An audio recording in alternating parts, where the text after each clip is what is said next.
हाँ जी। आउज़ु बिल्लाहि मिनश शैतानिर रजीम।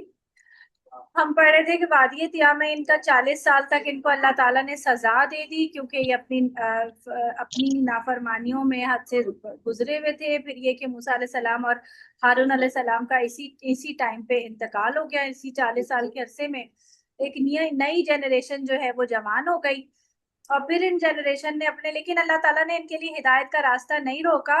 नबी का इंतकाल हो गया, लेकिन हर हर दौर में इनके पास नबी मौजूद होता था। एक नबी जाता तो दूसरा आ जाता। तो ये हम बहुत सारे नबी, क्योंकि हमें पता है ना कि 1 लाख से ऊपर नबी है आए हैं दुनिया में, लेकिन हमें तो सिर्फ 25 ही के नाम पता है, 25 के नाम पता है। तो बाकी नबी तो आए होंगे ना, वो सब ये आते रहे इनके इस टाइम पर, और हमें उनके नाम नहीं पता। नई जनरेशन जो है वो जवान हुई, इन्होंने अपने अपने मौजूदा नबी से मुतालबा किया कि हमारे लिए एक बादशाह मुकर्रर कीजिए, हम जो है वो लड़ेंगे।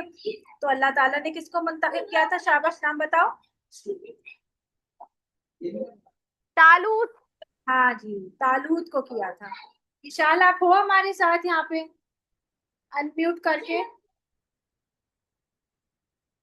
आपको आवाज आ रही बेटा मेरी? Vishal. Yes ma'am. Yes ma'am. अच्छा, दूसरी वाली विशाल, विशाल तारिक। हाँ तो आ, ठीक है।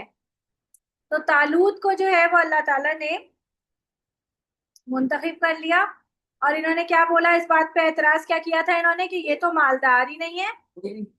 और फिर अल्लाह ताला ने बताया, नबी ने बताया कि लीडर होने के लिए माल होना जरूरी नहीं होता, लीडरशिप की कुछ और क्वालिटीज होती हैं जो तालूत के अंदर हैं।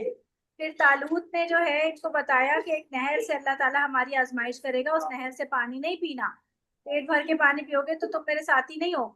लेकिन इन्होंने फिर नाफरमानी की और बहुत सारे लोगों ने पेट भर के पानी पिया, और फिर क्या हुआ? फौज जो है वो कम रह गई, आधी फौज रह गई और आधी फौज आगे गई। तो जालूत से किस किस बादशाह से लड़ने गए थे? जालूत से। तालूत। जालूत के साथ फिर इन्होंने हिम्मत दिखाई, अल्लाह से दुआ की, अल्लाह ताला ने मदद भेजी। और दाऊद अलैहिस्सलाम ने स्लिंग शॉट से इसको इसको खत्म कर दिया। अल्लाह ताला ने इनको नबूवत दी और इनके साथ फिर ये सैक्रेड लैंड में दाखिल हो गए। तो फाइनली बनी इसराइल अपने अपने अपने पैगंबरों के, यानी अपने बाप दादाओं के सैक्रेड लैंड में, यानी शाम में वापस आ गए। ठीक है। और यहाँ पर नबी बने दाऊद अलैहिस्सलाम, और उनके बेटे कौन? सुलेमान। सुलेमान अलैहिस्सलाम।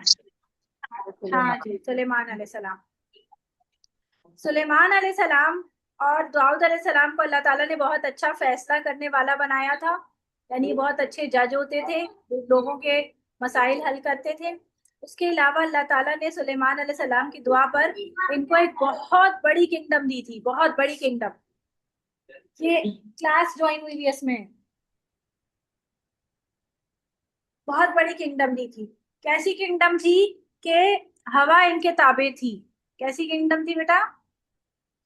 हवा इनके ताबे थी। क्या मतलब होता है हवा का ताबे होना? हवा इनके कहना मानती थी। हाँ, यानी ये हवा को हुक्म देती थी मुझे फला जगह ले जाओ, तो हवा में उड़ते हुए चले जाते थे, फ्लाइंग कारपेट पे बैठ के। फिर उसके बाद जो है जो जिन्नात थे, ये इनके सर्वेंट्स थे, इनकी बात मानते थे। मानना लाजमी था उनके लिए, ये बात, उनकी बात मानना, अल्लाह ताला ने उनके ताबे कर दिए थे। इसी तरह ये जानवरों की बोलियां जानते थे, ये सारे जानवरों की जबान समझते थे। कुरान में आता है ना, सूरह नमल में, कि एक चींटी की आवाज सुनी थी इन्होंने, जो चींटी कह रही थी कि सलमान का लश्कर यहाँ से गुजर रहा है, जल्दी जल्दी अपने अपने बिलों में घुस जाओ, कहीं ऐसा ना हो कि लश्कर के नीचे दब जाओ। तो इस पर इनको आवाज आई थी, तो इनको ये मुस्कुराए। इसी तरह जानवरों की तमाम जबान जानते थे। और इनके पास अल्लाह ताला ने, क्योंकि इनको, जी जी विशाल, क्या कह रही हूँ? हाँ जी, जिन्नात ताबे थे, मैंने लिखा है, जिन्नात भी ताबे थे। तो जिन्नात के जरिए इन्होंने एक बहुत बड़ा महल बनवाया था। उस महल का नाम, आज अगर आप सर्च करें तो उसका नाम है टेम्पल ऑफ सोलोमन। ठीक है, टेम्पल ऑफ सोलोमन। ठीक है, इसको आप समझ लें कि ये टेम्पल 1 समझ। क्यों कह रही हूँ मैं टेम्पल 1, मैं अभी आगे बताती हूँ। ठीक है। इन्होंने ये टेम्पल बनाया, इसको टेम्पल 1 कहते हैं। ठीक है, फिर क्या हुआ कि जो है अब यहाँ पर ये सब रहते रहे। फिर एक टाइम आया जब इनका भी इंतकाल हो गया, और इनका इंतकाल हुआ ऐसे कि ये जिन्नों से काम करवा रहे थे और खड़े खड़े ही इनका इंतकाल हो गया। टीचर, हाँ एक बोलो। मैंने वाकया सुना था कि एक आदमी ने ना वो मौत का फरिश्ता देखा था, तो हजरत सुलेमान अलैहिस्सलाम के पास आया था और फिर उसने बोला था कि मुझे कहीं छुपा दे। तो फिर वो हवा हवा की मदद से उसे कहीं ले जाते हैं, लेकिन वहीं पे ही फिर मौत का फरिश्ता आके उनकी उसकी रूह ले जाता है। हाँ, और वो कह रहा था मौत का फरिश्ता कि मैं तुम्हें वहां देख के हैरान हुआ कि मैंने तो तुम्हारी यहाँ जान कब्ज करनी ही नहीं थी, तो देखो तुम खुद पहुंच गए यहाँ पर जहां मैंने तुम्हारी जान निकाली थी। यानी जिस जगह पे जान निकलेगी, जिस जगह मौत आएगी, वो जगह आपकी हमारी पहले से तय है लौहे महफूज में। तो वो तुम खुद ही यहाँ पहुंच गए। मैं सोच रहा था कि तुम फला शहर तक कैसे पहुंचोगे, तुम तो अभी यहाँ हो, लेकिन पलक झपकते तुम वहां पहुंच गए। और फिर उसने जो है वो उसकी जान निकाल ली। ये बेसिकली बनी इस्राइली रिवायतें होती हैं। ये इन रिवायतों का पर ईमान लाना या ना लाना हमारे ऊपर है, मर्जी है हमारी। हम चाहे तो इस पर ईमान लाए, चाहे तो हम ना लाए। बनी इस्राइली रिवायतें कहते हैं, क्या कहते हैं? बनी याद है इस्राइली रिवायतें। लास्ट टाइम मैंने बताया था ना, ये आप लोगों को बताया था ना बनी इस्राइली रिवायत क्या होती है, बताया था? नहीं बताया था? बताया था या नहीं बताया था, जल्दी बताओ। बनी नहीं इस्राइली बताया था। नहीं बताया। नहीं बताया था। देखो, कुछ कुछ कहा, देखो कुछ बातें तो आपको पता जाती हैं, पता चलती हैं कुरान मजीद से, और कुछ आपको पता चलती हैं अहादीस से। ठीक है, उसकी ऑथेंटिकेशन दोनों से। अब अगर कुछ ऐसे वाकयात आपको मिलते हैं जो कि इसी तरह, जैसे हजरत मूसा अलैहिस्सलाम के बहुत सारे वाकयात आते हैं कि मूसा अलैहिस्सलाम ने फला काम किया, फला काम किया, हमें उसकी कुरान और हदीस से कोई कोई चीज ऑथेंटिसिटी नहीं मिलती, लेकिन वो उनको हम कहते हैं कि ये बनी इसराइली रिवायतें हैं। मतलब ये बनी इसराइली कुछ उनकी किताबों से या कुछ उनके उससे जो है वो चीजें आ रही होती हैं। लेकिन आपको पता है कि इनकी किताबों में क्या हो चुकी है? चेंजेस। हाँ जी। तो चेंज होने की वजह से अब ये सच्ची है या नहीं है, इनका इनके बारे में कोई ऑथेंटिसिटी नहीं, इसको चेक नहीं किया जा सकता। तो इसलिए इनको मानना या ना मानना हमारे उस पर है। आपका दिल चाहे तो मान ले, नहीं दिल चाहे तो ना माने। जैसे मैंने एक आपको वाकया नहीं सुनाया था कि एक आदमी था, बनी इसराइली था, और वो शख्स जो है उसने अपने वो डरा, सारी जिंदगी बहुत गुनाह करता था। आखिरकार जब उसके मौत का टाइम आया तो वो बहुत डरने लगा। फिर उसने अपनी औलाद को जो है जमा किया और कहा कि मैं जब मर जाऊं तो मेरी मेरी बॉडी को जला देना, और आधा हिस्सा जो है वो पानी में बहा देना, मेरी राख का, यानी एशेस बना देना। याद है मैंने ये बताया था? अच्छा, अपना जी। माइक म्यूट करो, पीछे से आवाजें आ रही। तो जो है फिर और आधा हिस्सा जो है वो क्या कर देना, वो समंदर में बहा दे। तो उसकी औलाद जब ये मर गया तो उसकी औलाद ने यही किया। लेकिन जैसे ही उसने सब लोगों ने ये चीजें उड़ाई ना, उसकी राख उड़ाई, तो अल्लाह ताला ने फौरन फरिश्तों को हुक्म देके उसको सारी राख को जमा किया और उसे दोबारा खड़ा कर दिया अल्लाह अपने अपने सामने। और कहा, पूछा कि ऐसा क्यों किया, तो क्या उसने बोला कि मैं अल्लाह तुझसे डर गया था, और मैं तेरे सामने खड़े होने से डर गया था, इसलिए मैंने ऐसा किया। तो अल्लाह ताला ने इस बात पर उसको माफ कर दिया। तो अब इस बात पर, अब ये आपकी मर्जी है, आप इस पे ईमान लाए या ना लाए, लेकिन इसमें कहीं तो कोई सच्चाई है। क्या आप देखें कि हिंदू यही करते हैं, बताया था ना मैंने ये सब आपको, कि हिंदू यही करते हैं अपने मुर्दों के साथ, कि वो आधी आधी राख जो है वो पानी में बहा देते हैं समंदर में या किसी जगह पर, और आधी जो है वो हवा में उड़ा देते हैं। इसी तरह वो गाय की भी देखो, बनी इसराइली की काफी चीजें उनके अंदर मौजूद है। गाय की पूजा करते हैं, है ना, अपने मुर्दों को जलाते हैं। और जो है ना, इनके पास कोई ना कोई किताब भी है जिसको कुछ नाम देते हैं, यानी कि कुछ इलामी किताब जिसको ये कहते हैं कि हमें मिली। तो ये कुछ ना कुछ हो सकता है इनके वेदास, पास। द वेदास। हाँ, जो वेदास है, गीता है, पता नहीं और कौन सी है। तो ये जो है यानी कि कहते हैं कि मतलब खदशा है कि शायद इनके पास कोई ना कोई जो है वो सहीफा हाथ लगा हो सकता है बनी इसराइलियों का कोई कोई हिस्सा इनके हाथ लगा हो, तो इससे ये सब चीजें इनके अंदर इन्होंने कोई दीन अपना गढ़ लिया है। तो ये जो आप वाकया बता रही हो, ये भी बनी इसराइली वाकया है। वो जो चौथे, ये जो एक शख्स था ना जो मरने वाला था, अच्छा, अब आते हैं हम कि सुलेमान अलैहिस्सलाम जो है वो जिन्नात से काम करवा रहे थे कि अचानक उनका जो है इंतकाल हो गया। और ये अपने असा असा आपको पता है बहुत अच्छी तरह से, स्टिक जो होती है उसके सहारे से खड़े हुए थे। अल्लाह ताला का की ये शान है कि पैगंबरों की जो बॉडीज होती है ना, मरने के बाद भी वो डिस्ट्रॉय नहीं होती, वो डिके नहीं होती। सही है, वो डिके नहीं होती। तो सुलेमान अलैहिस्सलाम ऐसे ही खड़े रहे, मरने के बावजूद भी वो ऐसे ही खड़े रहे क्योंकि वो टिके हुए थे असा के साथ। तो जब असा को लकड़ी ने खाया तो फिर उनकी बॉडी जो है वो, जाहिर है लकड़ी जब असा का सहारा खत्म हुआ तो उनकी बॉडी जमीन पे गिरी। तो जब वो गिरे तो पता चला जिन्नात को, अरे इनका तो इंतकाल हो चुका। और क्योंकि दीमक खा रही थी लकड़ी को, इसका मतलब है कि बहुत पुरानी बात हो गई। और इस बात पर जिन्नात बहुत अफसुर्दा हुए।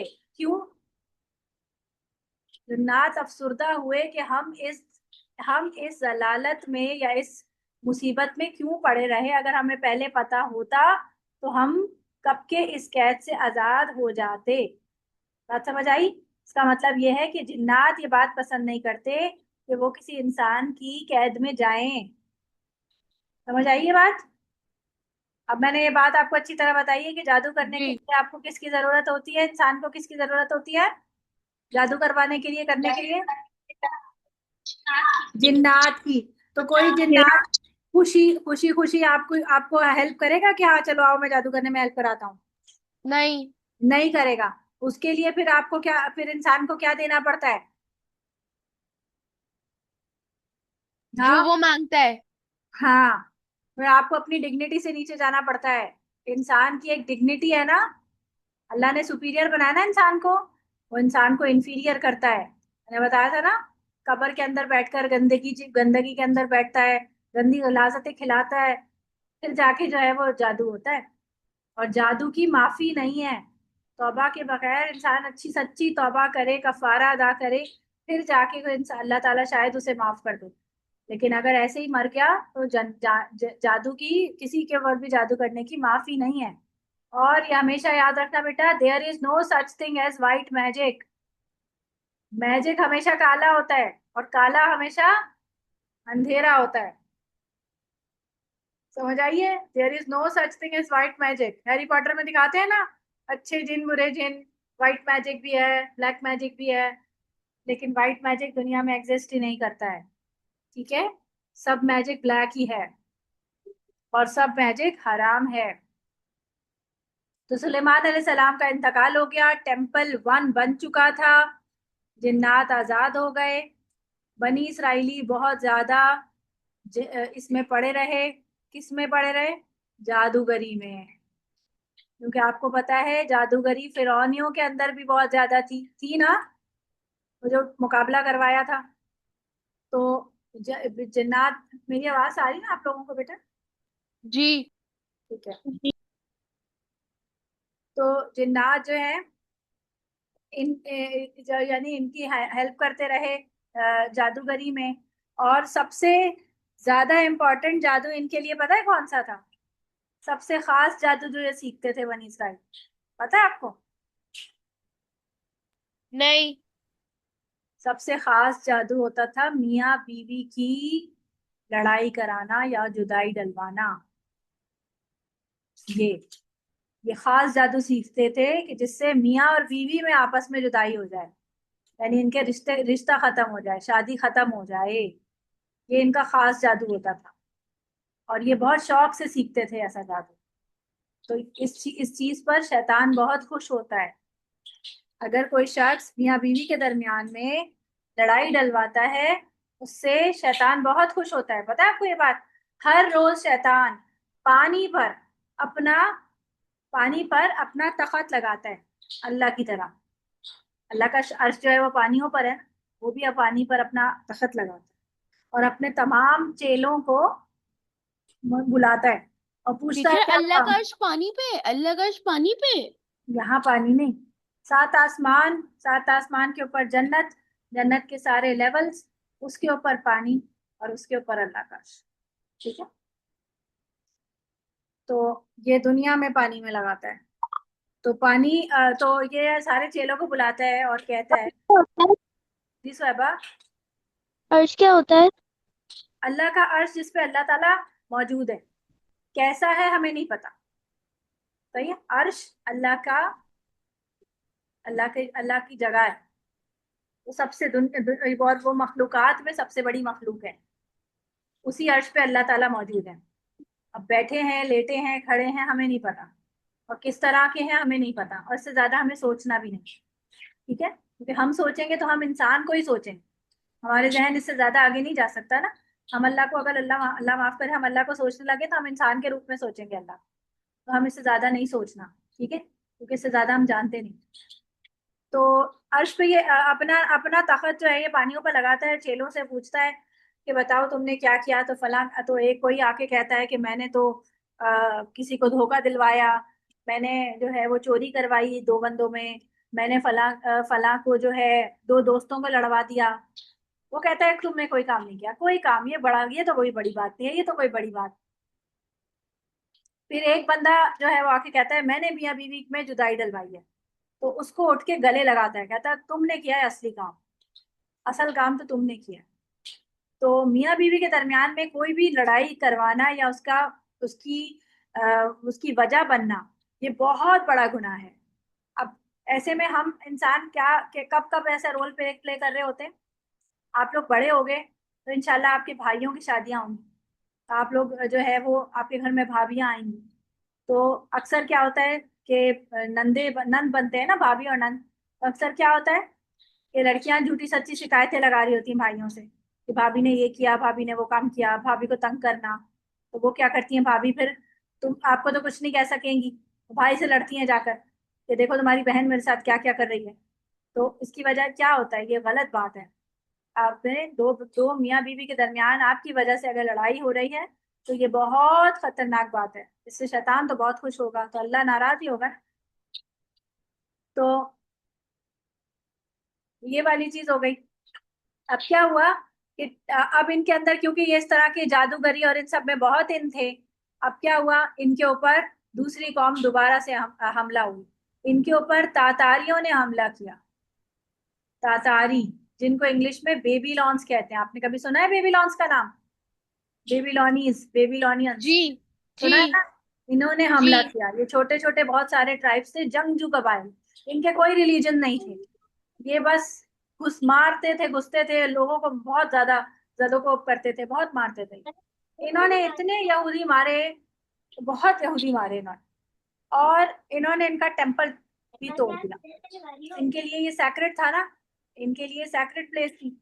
तो इनको यह समझ आ गई थी, इन्होंने मस्जिद की तरह था इनके लिए, इन्होंने इनका टेम्पल तोड़ दिया और इनको मुल्क बदर कर दिया, लैंड से, सैक्रेड लैंड से भी बाहर निकाल दिया और इस पर कब्जा कर लिया। उसके बाद फिर दोबारा इन्होंने जो है वो, इनके पास नबी था, उसके साथ मिलकर फिर दोबारा इन्होंने कुछ सालों के बाद दोबारा से जंगें लड़ी और दोबारा सैक्रेड लैंड को दोबारा हासिल किया, ये सेकेंड सेकेंड टाइम। और अपने इस टेम्पल को दोबारा रीबिल्ड किया, और रीबिल्ड करने पर इसका नाम इन्होंने टेम्पल 2 रखा। ठीक है, अब जब इन्होंने टेम्पल 2 बना लिया, अब क्या हुआ, बहुत सारे साल गुजर रहे थे। अब एक खातून थी। सही है, एक खातून थी, लेकिन ये कौन थी, ये बेवा थी। बेवा पता है ना कौन होती है? जिसका, बेवा कौन? शौहर मर जाता है, शौहर मर जाता है। हाँ, जिसका शौहर मर जाए वो बेवा होती है। तो वो ये बेवा खातून थी, लेकिन इनकी औलाद होने वाली थी। ठीक है, इनकी औलाद होने वाली थी। तो इन्होंने अल्लाह ताला से मन्नत मानी, ये नेक लोग थे। सही है, नेक खानदान की औरत थी, शायद पैगंबरों ही के खानदान की थी, बनी इसराइलियों में से ही थी। तो इन्होंने दुआ मांगी अल्लाह से कि अल्लाह मेरे पेट में जो बच्चा है, मैं इसको तेरी नजर करती हूँ। नजर मान ली इन्होंने, मन्नत मान ली, यानी नजर करती हूँ का मतलब ये था कि मैं इसको वक्फ करती हूँ तेरे लिए, ये दीन सीखेगा, सिखाएगा, ये मेरी मेरी तरफ से आजाद होगा, मैं इसे अपने हुकूक सारे माफ कर दूंगी, ये सिर्फ और सिर्फ अल्लाह की इबादत करेगा। तो जब ये बच्चा पैदा हुआ, तो ये लड़की पैदा हुई, बच्चा नहीं पैदा हुआ। कौन पैदा हुआ? बच्ची पैदा हुई। और ये लड़की कौन थी? मरियम अलैहिस्सलाम। तो ये बड़ी परेशान हुई कि मन्नत मैं मान चुकी हूँ और ये तो लड़की हुई है। तो अल्लाह ताला से दुआ करती है, अल्लाह ये तो लड़की है, मैं लड़की कैसे वक्फ करूंगा? लड़की नहीं वक्फ होती थी, लड़के वक्फ होते थे। तो अब क्योंकि मन्नत मान चुकी थी तो लोगों से मशवरा हुआ, तो कहा नहीं नहीं, अब मन्नत तो होगी, अब पूरी हो चुकी है मन्नत, आपने लड़की ही देनी पड़ेगी। लड़की थोड़ी सी बड़ी हुई तो इन्होंने लड़की को हेकल या जो टेम्पल 2 था, इधर ये जो सारे लोग रहते थे यहाँ पर, इन्होंने इनको यहाँ पर भेज दिया। लेकिन क्योंकि लड़की थी तो इसलिए इनकी देखभाल के लिए कोई और भी चाहिए था, जो इनका अपनी घर वालों अपने ही कोई खानदान का होता। तो इनके खानदान के एक शख्स थे, उनका नाम था जकरिया अलैहिस्सलाम। नाम सुना है आपने? हजरत जी जकरिया उनकी अलैहिस्सलाम। कहानी भी पता है, उनकी कहानी ठीक है भी ठीक पता है, है। सही है, ठीक है ठीक है। तो जकरिया अलैहिस्सलाम जो है वो इनके खालू बनते थे, खालू थे। ठीक है, इनके खालू थे मरियम अलैहिस्सलाम के। तो इनकी जिम्मेदारी इन्होंने उठाई, और फिर ये यानी टेम्पल में इनके पास आते जाते रहते थे। ये अपने कमरे में रहती थी मरियम अलैहिस्सलाम, वहीं दीन सीखती थी।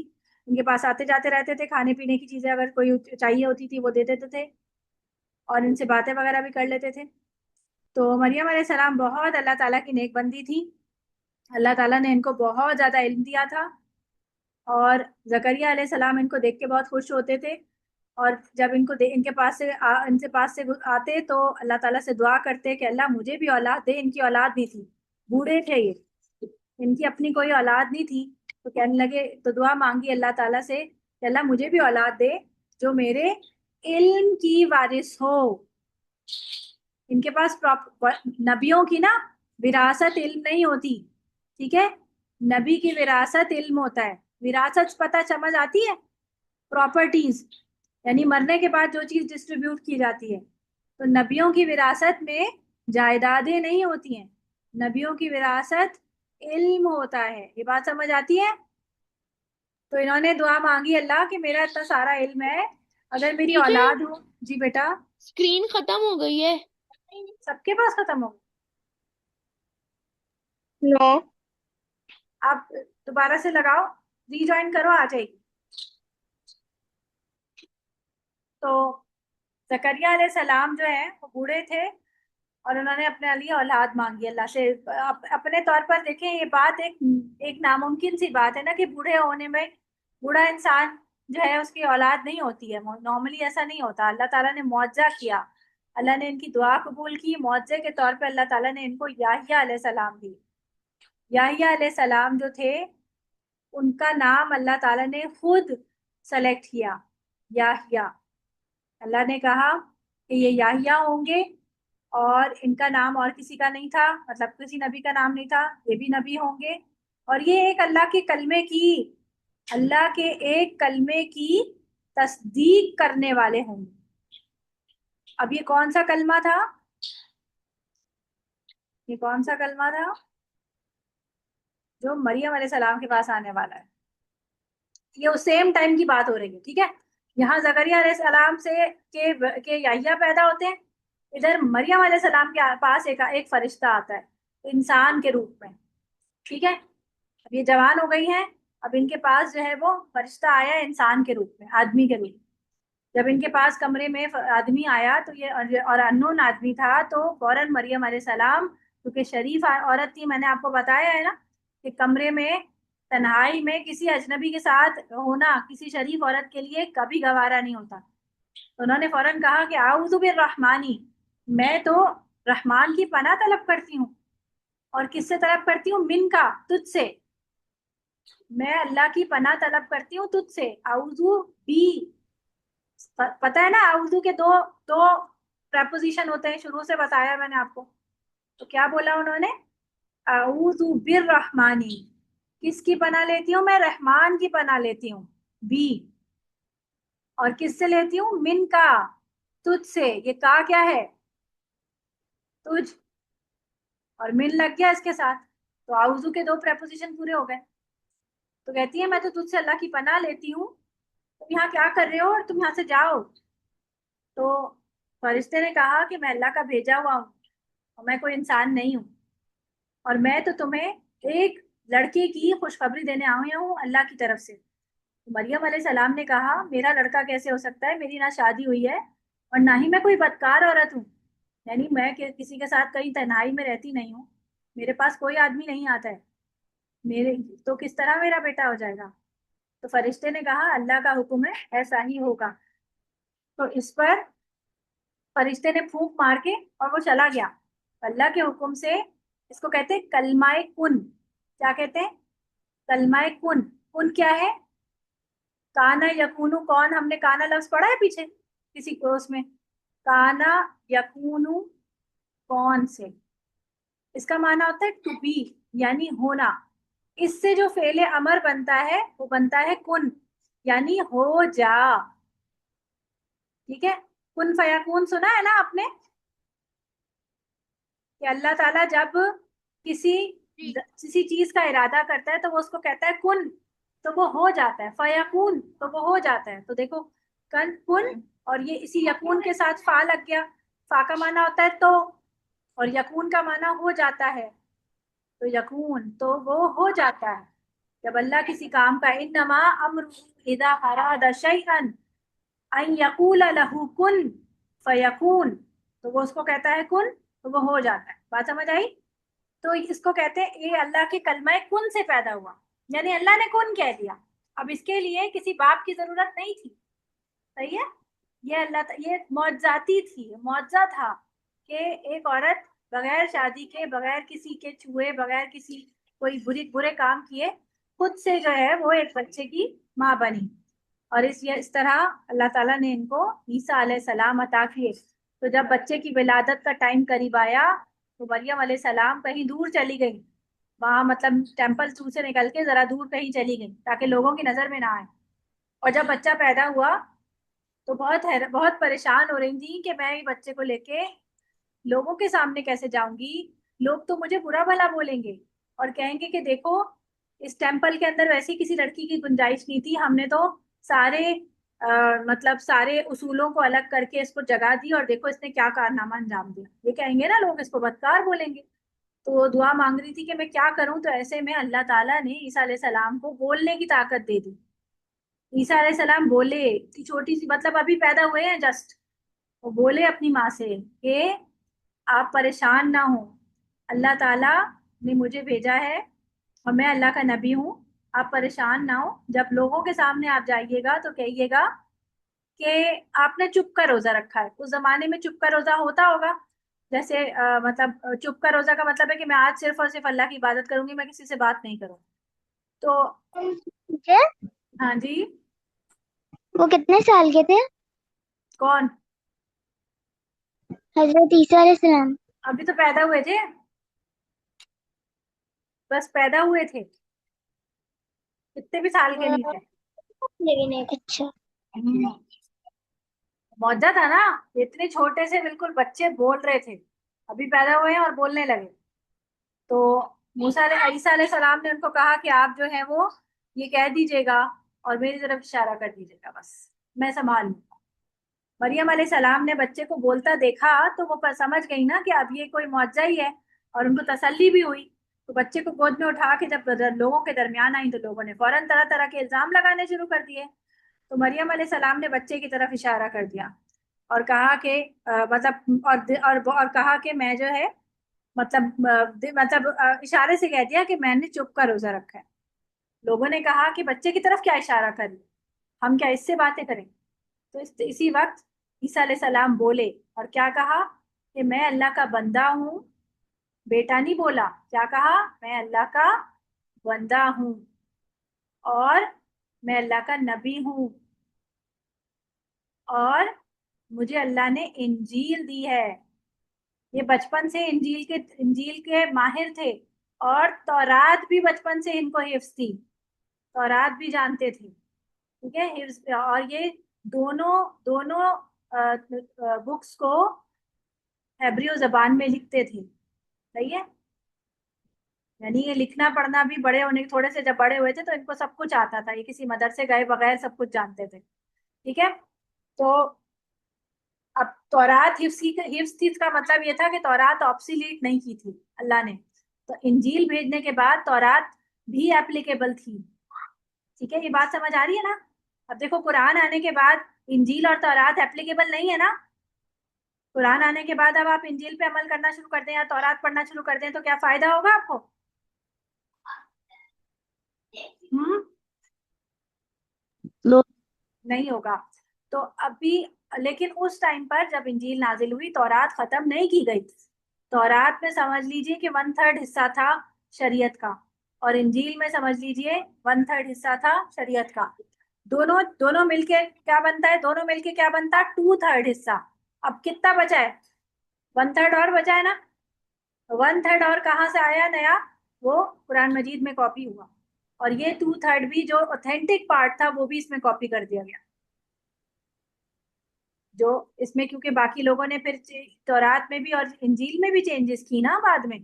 तो जब कुरान मजीद नाजिल हुआ तो इनमें तो बहुत सारी चेंजेस हो चुकी थी, लेकिन जो इसकी ऑथेंटिक नॉलेज थी वो अल्लाह ताला ने कुरान में कॉपी कर दी, और 1/3 एडिशन के साथ। तो अब ये शरीयत यहाँ कुरान पर क्या हो गई? कंप्लीट। तो अब जब जो भी सही बातें थी वो ऑलरेडी इसमें कॉपी हो गई, तो अब तौरात और इंजील का तो कोई फायदा नहीं ना। ठीक है। तो अब ईसा अलैहि सलाम ने जब ये बात कही तो लोग हैरान भी हुए, और बहुत से लोग इनके अगेंस्ट भी हो गए। तो ये किस पर नबी आए थे? ईसा अलैहि सलाम किस कौम पे आए हैं? कौम कौन सी है? कौम कौन सी चल रही ईसाई है? कौम है। हाँ, ईसाई तो बनी भाई, इसराइल। बनी इसराइल। बनी इसराइल ही कौम चल रही है ना। टेम्पल 2 है, बनी इसराइल है, इसी के अंदर ईसा अलैहि सलाम आ रहे हैं, मरियम अलैहि सलाम इसी खानदान की एक फर्द है। ईसा अलैहि सलाम आए, लेकिन ईसा अलैहि सलाम पर ईमान लाने वाले कितने लोग थे? 11, 12 या 13, बस। इससे ज्यादा नहीं। या इसमें इख्तिलाफ है, या 12 या 11 या 13। है ये कोई ऑथेंटिक वो नहीं मिलती है, कोई एक लफ्ज नहीं मिलता, कहीं कोई 11 कहता है, कोई 12 कहता है, कोई 13 कहता है। एग्जैक्टली लफ्ज नहीं मिलता, बस ये है कि बहुत कम, बहुत थोड़े लोग ईमान लाए ईसा अलैहि सलाम, और सारी बनी इसराइली कौम जो है वो इनके अगेंस्ट हो गई। ठीक है। दूसरा क्या हुआ? दूसरा ये कि इनके इनके दौर के और कौन से नबी थे इस वक्त मौजूद? याहिया अलैहि सलाम, इनको तस्दीक करने वाले, इनके इनके मददगार थे। जैसे मूसा अलैहि सलाम के मददगार कौन थे? हारून। हाँ जी। तो ईसा अलैहि सलाम के मददगार याहिया अलैहि सलाम, इनके फादर कौन थे? जकरिया। जकरिया। ये सब एक ही दौर में है ना। तो बनी इसराइल ने इन दोनों को कत्ल कर दिया, अपने नबी को कत्ल कर दिया, और ईसा अलैहि सलाम के कत्ल के ऑर्डर्स बादशाह से लेकर आ गए। बादशाह मुशरिक था, कोई बादशाह था वो मुशरिक था, उससे कत्ल के ऑर्डर्स निकलवा के आ गए कि अब इसको भी कत्ल करवाना। तो ईसा अलैहि सलाम को अल्लाह ताला ने वही की कि मैं तो तुम्हें ऊपर उठाने वाला हूं, और इन सब से मैं पाक कर दूंगा तुम्हें, मैं पूरा का पूरा तुम्हें उठा लूंगा जिंदा। और इनको जो है वो मुश्तबे, इनको जो है ना मैं शक में डाल दूंगी। और कैसा शक था? कि इन्हीं बंदों में से ना, ये जो फॉलोअर्स थे वैसे किसी एक ने इन्हें बिट्रे किया था, या ईसा ईसा अलैहि सलाम को उसने धोखा दिया, और बनी इसराइलियों को बता दिया कि कहाँ छुपे हुए हैं ये। तो अल्लाह ताला ने उसी टाइम पे ईसा अलैहि सलाम को उठाया, और जब ये अंदर आया तो इसी बंदे को ईसा अलैहि सलाम की शक्ल दे दी।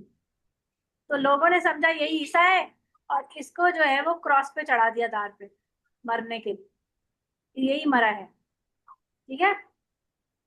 और तो क्रिश्चियंस को भी यही लगा, ये जो बने थे, ये जो लोग थे ना, इन्होंने अपना नाम रखा बाद में ईसाई। सही है। क्योंकि अब ये इनके साथ ही तो नहीं रहे, इनमें तो फूट पड़ गई ना, ये पहले तो ये सब बनी इसराइली थे, लेकिन ये माने नहीं। इन्होंने इनके नबी को मार डाला, अपने नबी को ही मार डाला समझो। तो ये इनको मानने वाले थे, इन्होंने अपना नाम ईसाई रख लिया, और ये इनसे अलग हो गए। इनको भी यही लगा कि ईसा अलैहि सलाम का इंतकाल हो गया, वो मर गए, और इनको भी यही लगा कि हमने ईसा को मार डाला। बात समझ आ रही है? आज भी क्रिश्चियंस और ये समझते हैं कि ये ईसा अलैहि सलाम मर चुके हैं, लेकिन कुरान मजीद हमें ये बताता है कि अल्लाह ताला ने, कुरान में अल्लाह ताला ने फरमाया कि मैं तुम्हें आप लोगों को ना वो आयत बताती हूँ, मैं आयत दिखाती हूँ ताकि आप लोगों को याद रहे वो आयत। कि मैं तुम्हें उठाने वाला हूँ ऊपर अपनी तरफ। ये सूरत किस में आती है? ये आयत आती है इसमें आती है सूरह आल इमरान में। शेयर हो रहा है आप लोगों के सामने ये? जी।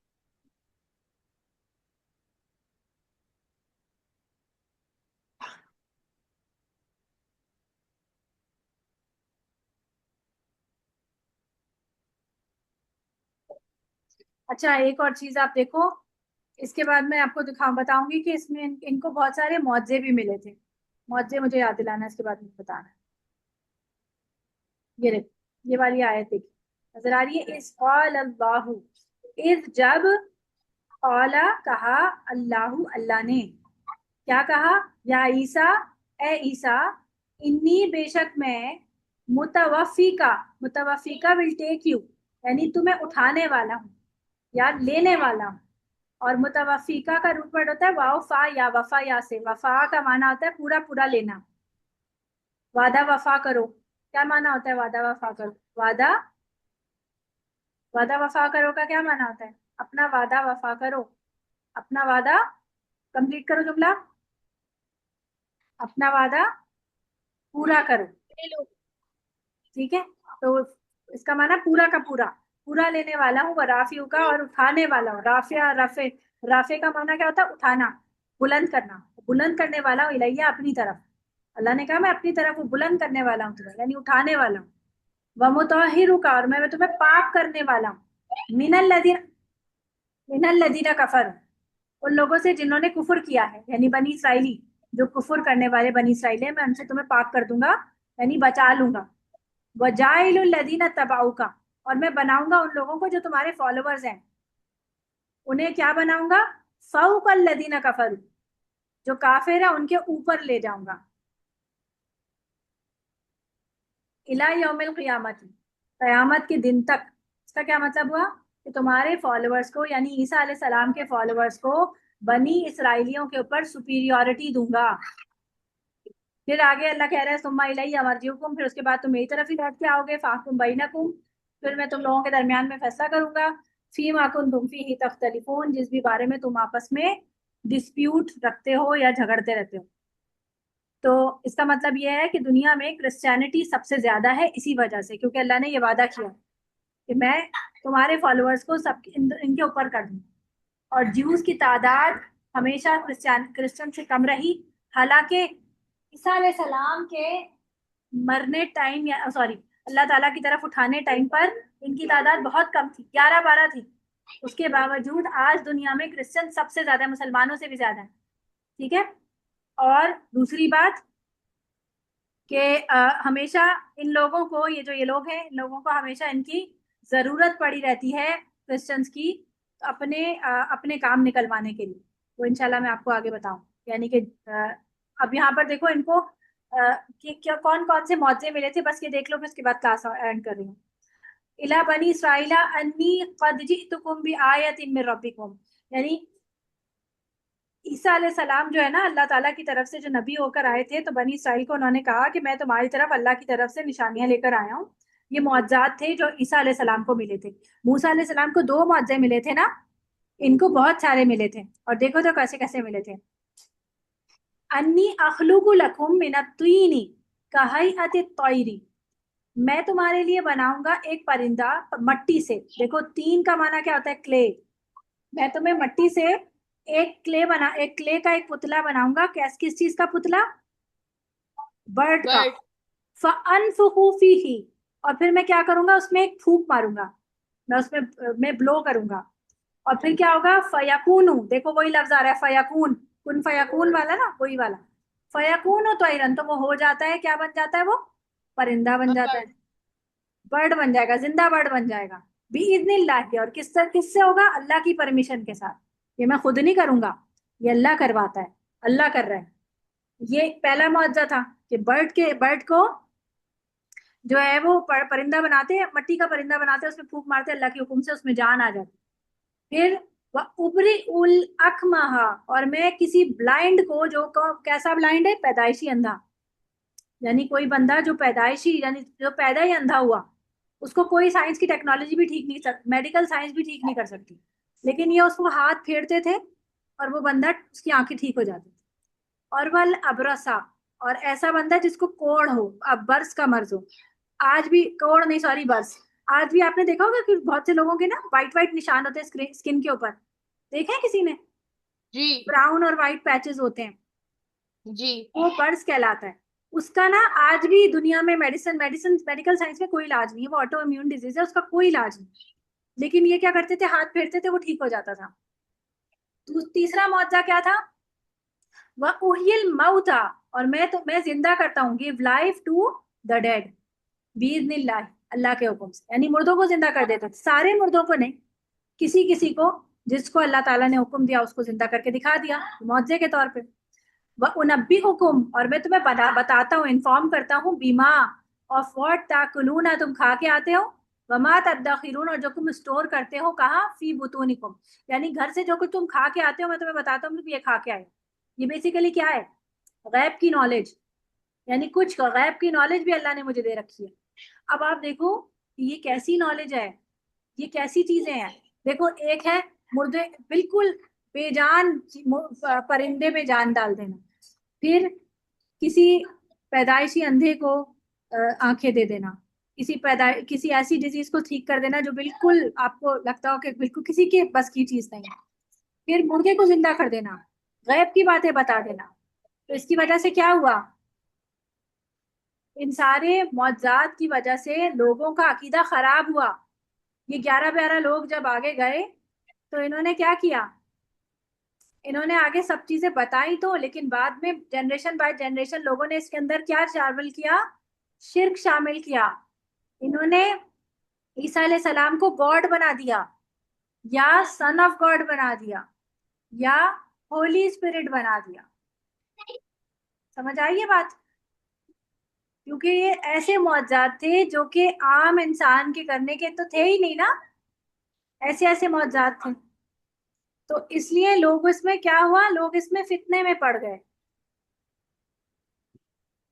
तो ये इतने बड़े बड़े मौजूदात इनको मिले थे, इसीलिए नबी सल्लल्लाहु अलैहि वसल्लम को ऐसा कोई मौजूदा नहीं दिया गया कि जिसको देखकर इंसान कुछ का कुछ सोचता कि पता नहीं, कि ये नबी नहीं है, ये तो खुद ही गॉड है। समझ आई बात? और जी। ये ईसा अलैहि सलाम को इसलिए दिए गए ताकि बाकी आने वाले लोगों को, यानी हम जैसे लोग जो कयामत तक आएंगे, उनको ये बात पता हो कि मुआजा देखने के बाद भी जो ईमान नहीं लाने वाला, वो नहीं लाता। आप देखो, इतने सारे मुआजे देखने के बाद बनी इसराइल में से कितने कम लोग ईमान लाए थे? कितने कम लोग? 11, 12, 13, है ना? तो इसका मतलब मुआजा ईमान के लिए जरूरी नहीं है। ईमान के लिए जरूरी आपका दिल है, कि आप खुद कितने दिल के साथ उसका समझते हो। जैसे फर्ज करो कि मैं काला चश्मा लगा के बोलूं, आपने काले कपड़े पहने, आप मुझे कहते रहे कि नहीं, आप कसम खा खा के कहते रहे, मिस मैंने ग्रीन कलर का कपड़ा पहना है, मैंने ब्लू कलर के पहने हैं, लेकिन मैं कहूँ नहीं, मुझे तो काला नजर आ रहा है, मैं तो काला ही बोलूँ, तो आप मुझे मनवा सकते हैं? नहीं ना, क्योंकि मैं तो मानना ही नहीं चाहती। तो जो बंदा मानना ही नहीं चाहता, उसके लिए चाहे कितनी ही निशानियां आ जाए, वो नहीं मानता। लेकिन जिसको मानना होता है उसके लिए एक निशानी भी बहुत होती। ठीक है? हमारे लिए, मुसलमानों के लिए, कौन सी निशानी काफी है? कौन सी निशानी काफी है? कुरान मजीद, अल्लाह ताला की किताब, ये अल्लाह का, ये नबी सल्लल्लाहु अलैहि वसल्लम का जिंदा मुअज्जा है। समझ आई है? समझ आती है ये बात? जी। ठीक है, चलें यहीं तक रखते हैं, फिर इंशाल्लाह नेक्स्ट वीक इसको आगे कंटिन्यू करें। सुब्हानक अल्लाहुम्मा व बिहम्दिका, अशहदु अल्ला इलाहा इल्ला अन्ता, अस्तगफिरुका व अतूबु इलैक। अस्सलामु अलैकुम व रहमतुल्लाहि व बरकातुहू। वालेकुम वालेकुम अस्सलाम। अस्सलाम वरहमतुल्लाहि वबरकातुहू।